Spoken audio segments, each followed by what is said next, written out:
আরেকবার বলছি, 10ই মুহররমে আল্লাহ রাব্বুল আলামিন ফিরআউনের কবল থেকে মুসা আলাইহিস সালাম এবং বানু ইসরাইলকে মুক্তি দিয়েছেন। এটা ছিল মুহররম মাসের 10 তারিখ। এই নিয়তে আমরা সওম রাখি, এই নিয়তে আমরা রোজা রাখব। এই দিনেই 10ই মুহররমে ইমাম হুসাইন রাদিয়াল্লাহু আনহু শাহাদাত ঘটে গেছে। এটা প্রায় 60 কি 62 হিজরি থেকে ঘটনা। কথা কি বুঝতে পারছেন? আমি বুঝাতে পারছি না, অনেক পরে এই দিনেই হুসাইন রাদিয়াল্লাহু আনহু শাহাদাতটা ঘটে গেছে। এই কারণে আমাদের মধ্যে একটা প্রচলন হয়ে গেছে যে হয়তোবা এই উদ্দেশ্যে এখানে রোজা রাখতে হয়।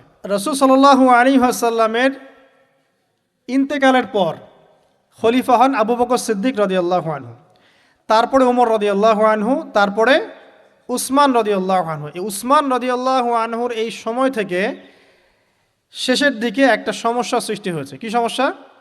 উসমান রাদিয়াল্লাহু আনহুকে কিছু বিদ্রোহীরা হত্যা করেছিল। যিনি নবী সাল্লাল্লাহু আলাইহি ওয়াসাল্লামের জামাই, 2 জন মেয়েকে বিয়ে করেছেন, জিন্নুরাইন, তাকে হত্যা করেছে কিছু বিদ্রোহী।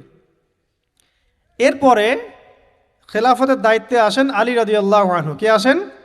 আলী রাদিয়াল্লাহু আনহু।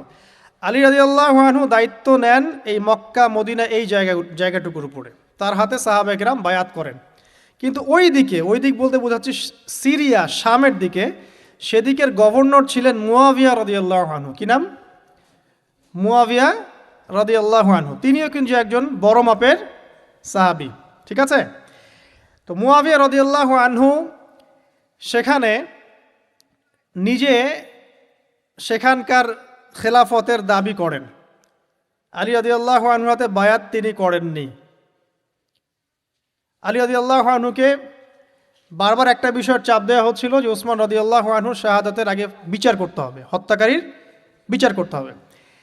তো এখানে একটা দ্বন্দ্ব, মানে একটা পলিটিক্যাল দ্বন্দ্ব সৃষ্টি হলো। ওইদিকে মুয়াবিয়া রাদিয়াল্লাহু আনহু তিনি খেলাফতের দাবিদার হয়ে উঠলেন, এদিকে সাহাবায়ে কেরাম সহ অনেকেই আলী রাদিয়াল্লাহু আনহুর কাছে বায়াত করলেন। তো এর ফলশ্রুতিতে দেখা যায় আলী রাদিয়াল্লাহু আনহু তার রাজধানীটাকে কুফায় নিয়ে যান, ইরাকের কুফায়।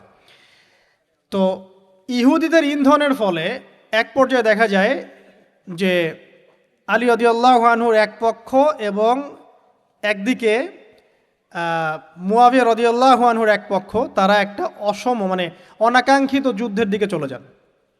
ঠিক আছে? এই যুদ্ধটাকে বলা হয় সিফফিনের যুদ্ধ। কিসের যুদ্ধ? সিফফিনের যুদ্ধ।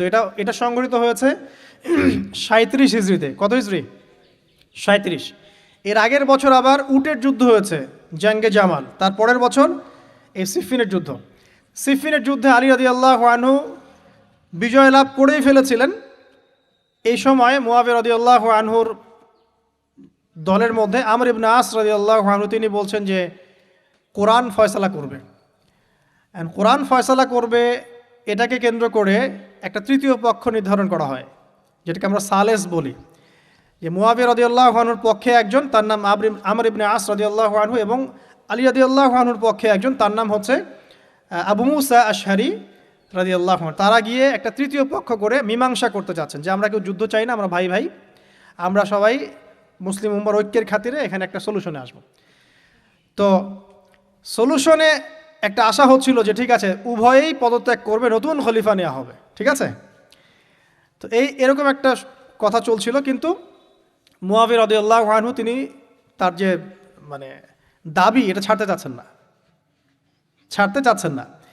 এইদিকে আলী রাদিয়াল্লাহু আনহু দলের মধ্যে কিছু মানুষ, প্রায় 12,000, তারা এই দল থেকে বের হয়ে গেল যে আমরা আলীকেও মানি না রাদিয়াল্লাহু আনহু, মুয়াবিয়াকেও মানি না রাদিয়াল্লাহু আনহু, এই আমর ইবনে আসকেও মানি না রাদিয়াল্লাহু আনহু, এবং এই আবু মুসা আশআরি তাকেও মানি না, আমরা কাউকেই মানি না। এবং এদেরকে বলা হয় খারেজি। কি বলা হয়? খারেজি। তারা এইখান থেকে দল থেকে বের হয়ে গেলেন। শুধু তাই না, তারা ফতোয়াও দিল যে আলী এবং মুয়াবিয়া এবং আমর ইবনে আস, আবু মুসা আশআরি সবাই কাফের। নাউজুবিল্লাহ। কারণ কি? কারণ হচ্ছে তারা আল্লাহর বিধান দ্বারা বিচার ফয়সালা করছে না, মানুষের মত তারা গ্রহণ করছে। মানে ওদের উদ্ভট যুক্তি আর কি। তারা আল্লাহর কিতাব দিয়ে ফয়সালা করছে না, বরং মানুষের রায় গ্রহণ করছে। এটা একটা খোরা যুক্তি ছিল। তো আলী রাদিয়াল্লাহু আনহু এদেরকে দমন করলেন। নহরওয়ান নামক জায়গায় তাদের সাথে যুদ্ধ হলো, এবং এই যুদ্ধে আলী রাদিয়াল্লাহু আনহু জয়লাভ করলেন। কিন্তু সিফফিনের যুদ্ধটা হয়ে গেল। এখন দেখেন দুইটা পক্ষ পাচ্ছেন আপনি এখানে, আলী রাদিয়াল্লাহু আনহু একটা পক্ষ, একটা কার? মুয়াবিয়া রাদিয়াল্লাহু আনহুর পক্ষ। এখন এই যে খারেজিরা বের হয়ে গেল, এখন তো দেখা যায় যে কিছু কিছু শব্দ বললেই মানুষ খারেজি ট্যাগ দিয়ে দেয় না। দেখেন এই খারেজি আকিদার সাথে কিন্তু আসলে পলিটিক্যাল সমালোচনার কোনো সম্পর্ক নেই। পলিটিক্যাল দ্বন্দ্বের সাথে, পলিটিক্যাল সমালোচনার সাথে কিন্তু খারেজি বা খাওয়ারিজম মতবাদটা আসলে জড়িত না। এটা কার সাথে জড়িত? ওই যে একদিন বলেছিলাম, খারেজিরা মনে করে কবিরা গুনাহ করলে কোনো ব্যক্তি কী হয়ে যায়? কাফের হয়ে যায়। খারেজিদের আকিদা হচ্ছে কবিরা গুনাহ করলে কোনো ব্যক্তি কাফের হয়ে যায়। এই আকিদাটার নাম খারেজি আকিদা। এটা কি বাংলাদেশে মুসলিমরা লালন করে? কোনো আলেম, কোনো বক্তা, কোনো মুফাসসির, কোনো মুহাদ্দিস আপনাদেরকে বলেছে কখনো এই দেশের মাটিতে যে কবিরা গুনাহ করেছে এরা এদেরকে মেরে ফেলো? বলেছে? কিন্তু আপনি কিছু হক কথা বললে আপনাকে ট্যাগটা খেতে হয়। তা আসলে এই যারা এই ধরনের মানে ওই যে বলেছে একদিন খারেজি ম্যানুফ্যাকচার্ড কোম্পানির সাথে সদস্য, এরা ভাঙাচোরা ইস্যু পেলেই কাউকে খারেজি ট্যাগ দিয়ে দেয়। আসলে মূল বিষয় এরা নিজেরাই খারিজ হয়ে যাচ্ছে দিন দিন, অন্যকে খারিজ করতে করতে নিজেরাই খারিজ হয়ে যাচ্ছে। এখানে দেখেন মুআবিয়া রাদিয়াল্লাহু আনহু এক পক্ষে, আলী রাদিয়াল্লাহু আনহু আরেক পক্ষে। ব্যাটেল, যুদ্ধ হয়ে গেল, সিফিনের যুদ্ধ হয়ে গেল, 3 দিন যুদ্ধ হয়েছে। ওই যুদ্ধে কি মানুষ মারা যায় নাই? মারা যায় নাই? মারা গেছে। তো আলী রাদিয়াল্লাহু আনহু তো বলেননি যে ওরা খারেজি। কারা খারেজি তাহলে? যারা এই যে 12,000 সৈন্যের মধ্য থেকে বের হয়ে গেল এবং সবাইকে কাফের ফতোয়া দিল যে আলীও কাফের, মুআবিয়া কাফের, আমর ইবনে আসও কাফের, নাউজুবিল্লাহ, আর এই যে আবু মুসা আশআরী তারাও কাফের। একটু বোঝেন। এরপর তারা যখন বের হয়ে গেল, আলী রাদিয়াল্লাহু আনহু তাদেরকে হত্যা করলেন, তাদের সাথে যুদ্ধ করলেন। কিন্তু এদের কিছু কিছু মানুষ বেঁচে ছিল। এরা একটা প্ল্যান করলো। কি প্ল্যান করলো? যে আমরা চোরাগুপ্তা হামলা চালিয়ে এই 4 জনের সবাইকে হত্যা করে ফেলবো। কথা বুঝতে পারছেন? 4 জন একই দিনে প্ল্যান করলো। রমজান মাসের 17 তারিখ। কত তারিখ? রমজান মাসের 17 তারিখ। ওইটা সম্ভবত 40 হিজরি। কত হিজরি? সিফিনের যুদ্ধ হচ্ছে 37 হিজরিতে, এটা হচ্ছে কত হিজরি? 40, 3 বছর পর। এরা প্ল্যান করলো এই 4 জনকে আমরা একদিনে উড়িয়ে দেবো, মেরে দেবো। এবং সেই প্ল্যান মোতাবেক তারা কাজ করলো। কাজ করে ঘাপটি মেরে বসে থাকলো। আলী রাদিয়াল্লাহু আনহু ফজরের নামাজে যাচ্ছেন, আব্দুর রহমান বিন মুলজিম নামে এক ব্যক্তি আলী রাদিয়াল্লাহু আনহুকে পুরো তরোয়াল দিয়ে আঘাত করে হত্যা করে। ইন্না লিল্লাহি ওয়া ইন্না ইলাইহি রাজিউন। কাকে হত্যা করলো? নবী সাল্লাল্লাহু আলাইহি ওয়াসাল্লামের মেয়ের জামাইকে। চিন্তা করতে পারেন? যিনি প্রতিটা যুদ্ধে নবী সাল্লাল্লাহু আলাইহি ওয়াসাল্লামের সাথে ছিলেন, তাকে বলল যে সে কাফের হয়ে গেছে। আর যে হত্যা করেছে আব্দুর রহমান বিন মুলজিম, সে হত্যা করার পরে আল্লাহ শুকরিয়া আদায় করেছে, নাউজুবিল্লাহ। সে বলেছিল যে আমি আল্লাহ শুকরিয়া আদায় করছি যে আল্লাহ আমার হাতে একজন পথভ্রষ্ট মানুষকে মারলেন, নাউজুবিল্লাহ। চিন্তা করতে পারেন? ওইদিকে মুআবিয়া রাদিয়াল্লাহু আনহুকে মারার প্ল্যান করা হয়েছে সিরিয়ায়। উনাকে আঘাত করা হয়েছে, কিন্তু আঘাতটা তার মানে শরীরের সেই জায়গায় লাগে নাই যেখানে লাগলে তিনি মারা যেতে পারতেন। তিনি আহত হয়েছেন, পরবর্তীতে চিকিৎসা করে সুস্থ হয়ে গেছেন। আর এদিকে আমর ইবনে আস এবং আব্দুর রহমান বিন আবু মুসা আশআরী, তাদের উপরে হামলা হয়েছে। আমর ইবনে আসের জায়গায় আরেকজন সাহাবী গিয়েছেন নামাজ পড়তে, তিনি ডেড। মানে তাদের উদ্দেশ্য সফল হয়েছে এই জায়গায় যে আলী রাদিয়াল্লাহু আনহুকে হত্যা করা হয়েছে। তো এখন আলী রাদিয়াল্লাহু আনহু যখন নিহত হয়ে গেলেন, তাহলে কে থাকলো এখন? মুআবিয়া রাদিয়াল্লাহু আনহু। আচ্ছা, আলী রাদিয়াল্লাহু আনহু চলে যাওয়ার পরে তার সন্তান হাসান রাদিয়াল্লাহু আনহু, কি নাম? হাসান রাদিয়াল্লাহু আনহুর হাতে সাহাবায়ে কেরামের অনেকেই বায়াত করলেন, মানে তাকে খেলাফতের দায়িত্ব দিলেন। তো এবং তিনিও কুফায় রাজধানী, এখানে তিনি আছেন এবং কুফাবাসী তাকে মানে প্রলুব্ধ করছে কিছু কিছু মানুষ যে আপনার উচিত মুআবিয়া রাদিয়াল্লাহু আনহুর সাথে যুদ্ধ করা, ঠিক আছে? কিন্তু হাসান রাদিয়াল্লাহু আনহু সেই কাজটা করলেন না। তিনি বলেন না, আমি মুসলিমদের মধ্যে দ্বন্দ্ব চাই না, বরং আল্লাহর নবী একটা ভবিষ্যৎবাণী করেছিলেন সাল্লাল্লাহু আলাইহি ওয়াসাল্লাম যে আমার এই নাতি হাসান মুসলিমদের বড় ফিতনার সমাধান করে দিবে। সুবহানাল্লাহ। কথা বুঝতে পারছেন? তো হাসান রাদিয়াল্লাহু আনহু তখন কি করলেন? নিজে তার যে এই যে দায়িত্ব, খেলাফতের দায়িত্ব, তিনি মুআবিয়া রাদিয়াল্লাহু আনহুর হাতে ছেড়ে দিলেন। সুবহানাল্লাহ। তিনি নিজে পদত্যাগ করলেন। ঠিক আছে, আমার ক্ষমতার দরকার নাই, মুসলিমরা আপোষে মারামারি কাটাকাটি থেকে রক্ষা পাক। কিছু শর্ত ছিল ওই চুক্তির মধ্যে, যে মুআবিয়া রাদিয়াল্লাহু আনহু যে কাজই করবেন সুরাভিত্তিক করতে হবে, হ্যাঁ, আহলে বাইতদেরকে সম্মান করতে হবে, ভাতা নির্ধারণ করতে হবে, এরকম কিছু শর্ত ছিল। ঠিক আছে? তো মুআবিয়া রাদিয়াল্লাহু আনহু মেনে নিলেন। এবার কিন্তু সারা মুসলিম জাহানের কে খলিফা হলেন?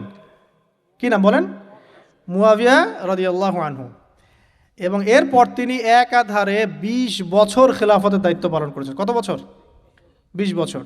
40 হিজরিতে এই যে আলী রাদিয়াল্লাহু আনহু মারা যান, আর 20 বছর খেলাফতের দায়িত্ব পালন করেন কে? মুআবিয়া রাদিয়াল্লাহু আনহু। এবং এই সময় মুসলিমরা অনেক উন্নতি করেছে। এই সময় 1700টার মতো নৌ জাহাজ ছিল মুসলিমদের, সাইপ্রাস দ্বীপ থেকে শুরু করে পর্তুগাল থেকে শুরু করে চায়না, এদিকে আফ্রিকা থেকে শুরু করে পুরো এই যে ভারতবর্ষ সবই মুসলিমদের। চিন্তা করতে পারেন, পুরো বিশাল অর্ধবিশ্বের চেয়ে বড় জায়গায় শুধুমাত্র মুসলিমদের, এবং তিনি ওটাকে শাসন করছেন। কে শাসন করছেন? মুয়াবিয়া রাদিয়াল্লাহু আনহু। ঠিক আছে, এবার টার্নিং পয়েন্ট। এবার মুয়াবিয়া রাদিয়াল্লাহু আনহু ইন্তেকাল করলেন 60 হিজরিতে। ঠিক আছে, আর এদিকে হাসান রাদিয়াল্লাহু আনহু ইন্তেকাল করেছিলেন 49 হিজরিতে। ইন্তেকালের সময় তিনি তার পরবর্তী দায়িত্বশীল নির্ধারণ করে গেলেন বা নিয়োগ করে গেলেন তার পুত্র ইয়েজিদকে। কাকে? ইয়েজিদকে। এই জায়গাটাতে সাহাবায়ে কেরাম রাদিয়াল্লাহু আনহুমের অনেকেই মানেন নাই, কারণ তখন তার চেয়েও যোগ্য মানুষ সমাজে ছিল। ঠিক আছে, তখন আব্দুল্লাহ বিন ওমর বেঁচে আছেন, আব্দুল্লাহ বিন আব্বাস বেঁচে আছেন, আব্দুল্লাহ বিন জুবায়ের রাদিয়াল্লাহু আনহু, বড় বড় জলিল কাদির সাহাবী, তারা কিন্তু তখন বেঁচে আছেন। কিন্তু কি করলেন মুয়াবিয়া রাদিয়াল্লাহু আনহু, আল্লাহ তাকে জান্নাতবাসী করুন, তিনি তার ছেলে ইয়েজিদকে শাসন ক্ষমতা দিয়ে গেলেন। এই যে শুরু হলো বাবার পরে ছেলে, বুঝতে পারছেন, রাজতন্ত্র শুরু হলো। এবার সাহাবায়ে কেরামদের মধ্যে অনেকেই এটা মানতে চাচ্ছেন না। যারা মানতে চাচ্ছেন না তাদের মধ্যে আছেন আব্দুল্লাহ বিন ওমর রাদিয়াল্লাহু আনহুর ছেলে, আছেন আব্দুল্লাহ বিন আব্বাস রাইসুল মুফাসসিরিন, আছেন আব্দুল্লাহ বিন জুবাইর বিন আওয়াম রাদিয়াল্লাহু আনহুর ছেলে, এরকম বড় বড় সাহাবী, এবং তারা মক্কা মদিনায়। তো আচ্ছা, এখন এই সাহাবীদেরকে কি আমরা খারেজি বলবো? তারা যে পলিটিক্যালি তাকে সমর্থন করছেন না, পলিটিক্যালি কোনো গভর্নমেন্টের সমর্থন না করলেই খারেজি হয়ে যায়? যদি কেউ বলে আরব বিশ্বের সব যত নেতা আছে এদের মধ্যে অনেকেই ইসরায়েলের সাথে আতাত করেছে, সে কি খারেজি হয়ে যাবে? এই সমালোচনার সাথে খাওয়ারিজমের কোনো সম্পর্ক আছে? যদি কেউ বলে যে পশ্চিমাদের অস্ত্রশস্ত্র নিয়ে মুসলিমরা ইয়েমেনে হামলা করছে, এটা বললে সে খারেজি হয়ে যাবে? যদি কেউ বলে যে মধ্যপ্রাচ্যের কান্ট্রির কিছু নেতা তারা পশ্চিমাদের সাথে চুক্তি করেছে পেট্রো ডলার মনিটরিং সিস্টেম, সে কি খারেজি হয়ে যাবে? খারেজি ম্যানুফ্যাকচার্ড কোম্পানি বাংলাদেশে তারা এই সংজ্ঞাই শিখায়, পলিটিক্যাল বিরোধিতা করলে আপনি খারেজি হয়ে যাবেন। অথচ এখানে দেখেন সাহাবায়ে কেরাম রাদিয়াল্লাহু আনহু মানছেন না ইয়াজিদকে। এবার ইয়াজিদ কি করলো দেখেন। এবার ইয়াজিদ প্রথমত সাহাবীদেরকে কনভিন্স করার চেষ্টা করলেন। তিনি ওখান থেকে তার দূত পাঠালেন, দূত এসে মক্কা মদিনায় বোঝালেন যে আপনারা মেনে নেন, ভালো হবে, ইত্যাদি ইত্যাদি। আব্দুল্লাহ বিন ওমর রাদিয়াল্লাহু আনহু বলেন ঠিক আছে মেনে নিলাম, আব্দুল্লাহ বিন আব্বাস রাদিয়াল্লাহু আনহু বলেন ঠিক আছে মেনে নিলাম। কিন্তু আব্দুল্লাহ বিন জুবায়ের রাদিয়াল্লাহু আনহু মানলেন না। তিনি মানছেন না, আমি কিছুতেই মানি না, তার সে খেলাফতের যোগ্য না, এর চেয়ে অনেক বড় বড় যোগ্য মানুষ আছে, আমি মানছি না। বরং তিনি এখান থেকে সরে আসলেন। এবার ইমাম হুসাইন রাদিয়াল্লাহু আনহু, যার কথায় প্রশ্ন করেছেন, লম্বা উত্তর দিচ্ছি। ইমাম হুসাইন রাদিয়াল্লাহু আনহুর হাতে অনেকে বায়াত করতে চাইল যে আপনি যোগ্য খেলাফতের, ইয়াজিদ যোগ্য না, কে যোগ্য? আপনি যোগ্য। এবং তার হাতে কুফাবাসী বায়াত করতে চাচ্ছে, তাকে ডাকছে আপনি মক্কা থেকে চলে আসেন কুফায়। কুফা কোথায়? ইরাকে। আপনি মক্কা থেকে কুফায় চলে আসেন, আমরা আপনার হাতে বায়াত করব। এবার হুসাইন রাদিয়াল্লাহু আনহু সপরিবারে, তার পরিবার আহলে বাইত সবাই নবীর পরিবারের সদস্য, চিন্তা করেন, নবীর পরিবারের প্রায় 80 জন সদস্য, কতজন? তারা এই যে বের হলেন, যাচ্ছেন কোথায়? কুফায়। এবার ওই ইয়াজিদের নিয়োজিত যে গভর্নর ছিল ইরাকের কুফায়, তার নাম আব্দুল্লাহ বিন জিয়াদ। কি নাম? আব্দুল্লাহ বিন জিয়াদ। আব্দুল্লাহ বিন জিয়াদ সে একটা সেনাবাহিনী পাঠালো। সেনাবাহিনীতে সদস্য ছিল 4000। কতজন? 4000। এই 4000 সেনাবাহিনী নিয়ে আব্দুল্লাহ বিন জিয়াদের যে কমান্ডার, তার নাম সম্ভবত আমের বিন, প্রথমে আমের বা ওমর আছে, উমর বিন সাদ বা এরকম কিছু একটা, সে আহলে বাইতদেরকে ঘিরে ফেলল। কাকে ঘিরে ফেলল? ইমাম হুসাইন রাদিয়াল্লাহু আনহু, তার ছোট ছোট বাচ্চা কাচ্চা, তার স্ত্রী সন্তান এবং আহলে বাইতের সদস্য যারা। আহলে বাইত মানে বোঝেন তো, নবীর পরিবারের সদস্য। এবার হুসাইন রাদিয়াল্লাহু আনহু যুদ্ধ চাচ্ছেন না, তিনি যুদ্ধ চাচ্ছেন না। তিনি বলছেন যে আমাকে 3টার যে কোনো একটা পথ বেছে নিতে দাও, আমি তোমাদের সাথে যুদ্ধ করতে চাই না। 1 নাম্বার, আমাকে সরাসরি ইয়াজিদের সাথে সাক্ষাৎ করতে দাও, আমি ওর সাথে কথা বলে সলভ করব, প্রবলেম কি। 2 নাম্বার, আমাকে পথ ছেড়ে দাও, আমি চলে যাই কোনো সীমান্তবর্তী এলাকায়, সেখানে কাফেরদের সাথে যুদ্ধ করব, জিহাদ করব, সেখানে মারা যাব, শহীদ হব। অথবা আমাকে নিরাপদে আমাকে মদিনায় ফেরত পাঠাও। তার 3টা যুক্তি কি যৌক্তিক ছিল না? তিনি কে? নবী সাল্লাল্লাহু আলাইহি ওয়াসাল্লামের নাতি, যাকে কোলে নিয়ে নবী সাল্লাল্লাহু আলাইহি ওয়াসাল্লাম অনেক সময় খুতবা দিয়েছেন, নামাজ পড়েছেন, চুমু খেয়েছেন। ফাতিমা রাদিয়াল্লাহু আনহার নয়নমণি, চিন্তা করতে পারেন, এবং যিনি জান্নাতের যুবকদের সর্দার হবেন। কিন্তু এই যে আব্দুল্লাহ বিন জিয়াদের যে সেনাবাহিনী হুসাইন রাদিয়াল্লাহু আনহুর আর্তনাদ শুনল না। 4000 সৈন্য মিলে 80 জনকে কেটে টুকরা টুকরা করে ফেলেছে। একজন শুধু বেঁচে ছিল, তার নাম জয়নুল আবেদিন। কি নাম? জয়নুল আবেদিন। তিনি একজন বেঁচে ছিলেন, বাকি সবাইকে হত্যা করা হয়েছে। 79 জন আহলে বাইতের সদস্যকে হত্যা করা হয়েছে। খারেজি ম্যানুফ্যাকচার কোম্পানি কিন্তু এদেরকে খারেজি বলছে না, যারা হুসেন রাদিয়াল্লাহু আনহুকে হত্যা করেছে। আপনি মিডল ইস্টের সমালোচনা করলে খারিজি হয়ে যাবেন, ওদের শেকড়টা চিনেন এখনো। অথচ ওরাই কিন্তু ব্রিটেনের সাথে হাত মিলিয়ে তুর্কিদের বিরুদ্ধে বিদ্রোহ করে ক্ষমতা দখল করেছে, জানেন? 1916 সালে 1916 এরাই ব্রিটেনের সাথে হাত মিলিয়ে তুর্কিদের অটোম্যানদের বিরুদ্ধে বিদ্রোহ করে, সশস্ত্র বিদ্রোহ করে ক্ষমতা দখল করেছে। ওরা খারাজি হয়ে যায়নি। পড়লে জানবেন সত্য কী জিনিস। এবার আসেন মূল পয়েন্টে আসি। এবার যে হত্যা করেছে ইমাম হুসাইন রাদিয়াল্লাহু আনহুকে, সে বর্ষার আগা পর্যন্ত, বর্ষার মাথায় হুসাইন রাদিয়াল্লাহু আনহুর মস্তক উঠিয়ে ধরে এটাকে নিয়ে ইয়েজিদের কাছে গিয়েছেন। আউযুবিল্লাহ। চিন্তা করতে পারেন, ইয়েজিদ যদিও বা এটার আদেশ কিন্তু করে নাই, সে ওই মস্তক দেখে আটকে উঠেছিল। এটা তুমি কি করছো? আমি তো এটা করতে তোমাকে বলি নাই, কিন্তু ওবায়দুল্লাহ বিন জিয়াদ এই কাজটা করেছে। এখানে আমরা ইয়েজিদকে নিষ্পাপ বলতে পারি না, বিকজ একজন শাসকের আন্ডারে যখন কোনো ক্রাইম হবে, এর একটা দায়ভার তো তার উপর পড়বেই। যদি এটা মেনে নেই যে সেখানে টেকনোলজি ছিল না, অনেক দূরের পথ, খবর পাওয়া যায় নাই, সেটা অন্য ইস্যু হতে পারে। কিন্তু পরের ঘটনাগুলো আমাদেরকে অন্যদিকে নিয়ে যাবে। মনে রাখেন, এই ঘটনাটা হৃদয় বিদারক। এটা হচ্ছে এই 10ই মুহররমের একটা হৃদয় বিদারক ঘটনা। এটা ঘটেছে কত সালে? 62 হিজরিতে। কত হিজরিতে? 62 হিজরিতে, 62 বা 61 আর কি। তো দেখেন, নবী সাল্লাল্লাহু আলাইহি ওয়াসাল্লামের ইন্তেকালের 50 বছর পরে এই কারবালার ঘটনা, এই ঘটনাটা কাকতালীয়ভাবে 10ই মুহররমে ঘটে গেছে। তা আমরা মনে করি যে এটার স্মরণে আমরা আজকের সওম রাখি, আসলে এটার স্মরণে নয়, ওই নাজাতে মুসার স্মরণে রাখতে হবে। ঠিক আছে? তো আমরা পলিটিক্যালি এই ঘটনাগুলো সমালোচনা করতে পারি। হুসাইন রাদিয়াল্লাহু আনহুর হত্যাকাণ্ড কোনো সাধারণ ঘটনা ছিল না। হাররার যুদ্ধ কোনো সাধারণ ঘটনা ছিল না। আব্দুল্লাহ বিন জুবাইর রাদিয়াল্লাহু আনহুকে মক্কায় আক্রমণ করা কোনো সাধারণ ঘটনা ছিল না। এরপরে আব্দুল মালিক বিন মারওয়ান যখন ক্ষমতায় আসেন, তার প্রায় 10 বছরের পরেই, তখন হাজ্জাজ বিন ইউসুফের নেতৃত্বে আবারও এই মক্কায় হামলা হয়েছে। এর নাম শুনেছেন? হাজ্জাজ বিন ইউসুফ। এবার এই হামলাতে আব্দুল্লাহ বিন জুবাইর রাদিয়াল্লাহু আনহু এবং তার অনুসারীদেরকে সবাইকে শহীদ করা হয়েছে। হাজ্জাজ বিন ইউসুফের প্রতিরোধ করার সময় আব্দুল্লাহ বিন জুবাইর এবং তার তার সঙ্গী সাথী তারা কি খারেজি ছিলেন? আব্দুল্লাহ বিন জুবাইর রাদিয়াল্লাহু আনহুকে হত্যা করে রৌদ্রের মধ্যে তার লাশটা ঝুলিয়ে রাখা হয়েছে। আব্দুল্লাহ বিন জুবাইর কি আপনাকে বলি? আব্দুল্লাহ বিন জুবাইর রাদিয়াল্লাহু আনহু জুবাইর বিন আওয়াম রাদিয়াল্লাহু আনহুর ছেলে। জুবাইর বিন আওয়াম কি আপনাকে বলি? জুবাইর বিন আওয়াম হচ্ছেন জান্নাতের 10 জন সার্টিফিকেট প্রাপ্ত সাহাবীর একজন। আব্দুল্লাহ বিন জুবাইর আসমা বিনতে আবু বকর রাদিয়াল্লাহু আনহুর সন্তান। আসমা বিনতে আবু বকর কি আপনাকে জানাই? আসমা বিনতে আবু বকর হচ্ছেন আবু বকর সিদ্দিক রাদিয়াল্লাহু আনহুর মেয়ে। জুবাইর বিন আওয়াম এবং আসমা বিন আবু বকর রাদিয়াল্লাহু আনহু, তাদের সন্তান হচ্ছেন আব্দুল্লাহ বিন জুবাইর রাদিয়াল্লাহু আনহু, যাকে এভাবে হাজ্জাজ বিন ইউসুফের সময় হত্যা করা হয়েছে মক্কায়।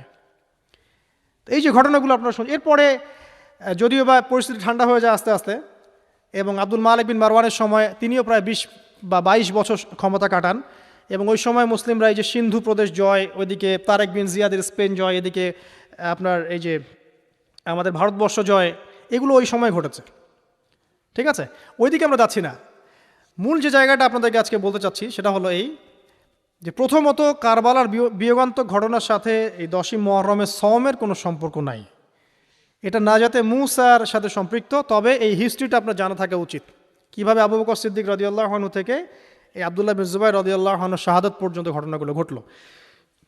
আল্লাহ পাক আমাদের সবাইকে ঘটনাগুলো থেকে শিক্ষা নেওয়ার তৌফিক দান করুন। মূল বিষয়টা হচ্ছে, এখানে পলিটিক্যাল বিরোধিতা একটা জিনিস, খারেজি আকীদা টোটালি ডিফারেন্ট জিনিস। আর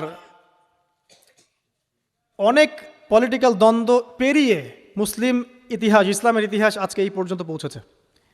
এই দ্বন্দ্বগুলোর কারণে আমরা কখনো এক পক্ষ আরেক পক্ষকে কাফের, ফাসেক জালেম, মুরতাদ বা খারিজি এসব ট্যাগ লাগাতে পারি না।